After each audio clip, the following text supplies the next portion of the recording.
দীপাবলিতে বাবা নিশ্চয়ই প্রদীপ নিয়ে আসবে।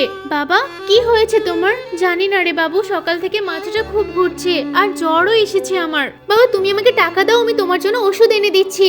বাবু যা টাকা ছিল সেটা দিয়ে প্রদীপ কিনেছি, আর টাকা কোথায় পাবো বলতো? ঠিক আছে বাবা, তুমি আমাকে প্রদীপগুলো দাও, এগুলো বিক্রি করে আমি তোমার জন্য ওষুধ নিয়ে আসবো। কিন্তু বাবু প্রদীপ বিক্রি করবি? আরে থাক থাক, তোমার ছেলে যেটা করছে সেটা ভালোর জন্যই করছে। মিষ্টু নেমে পড়। ম্যাডাম ম্যাডাম প্রদীপ নেবেন? প্রদীপ? হ্যাঁ সামনে তো দীপাবলি, প্রদীপ তো নিতেই হবে। কত টাকা বাবু? প্রদীপের দামটা বলো। ম্যাডাম আমি তো দাম জানি না, আপনার যা ভালো লাগে তাই দেবেন। কই দেখি প্রদীপগুলো। এই সমস্ত প্রদীপগুলোতে 500 টাকা দিলে হবে? হ্যাঁ ম্যাডাম 500 টাকা অনেক। বাবা এবছর দীপাবলি হয়তো আমরা ঠিকমতো পালন করতে পারবো না, আর তুমি বলছো উপরওয়ালার উপর ভরসা রাখতে।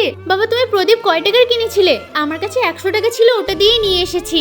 বাবা আমি তো প্রদীপ বিক্রি করেছি 500 টাকা দিয়ে, তোমার জন্য 300 টাকার ওষুধ আর 200 টাকা বেঁচে গেছে।